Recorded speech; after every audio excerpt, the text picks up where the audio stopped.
and a nanny cam that's gone to the dogs. Want to know what your dog is doing when you're not around? I don't want to know what KJ's doing. You can put on a doggy cam to track all his mischief. Oh, Becky. Oh, look at that, Becky. I'm talking about Marty Becker is here. It's just one of the great new gadgets we'll show you that's heading to your pet store.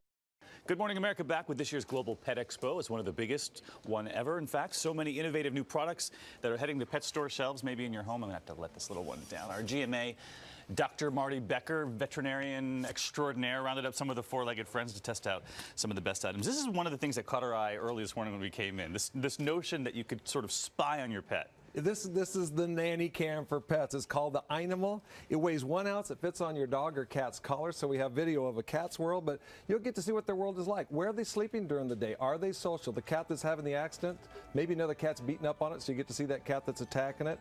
So really, it's a really great product and plugs it into a USB port.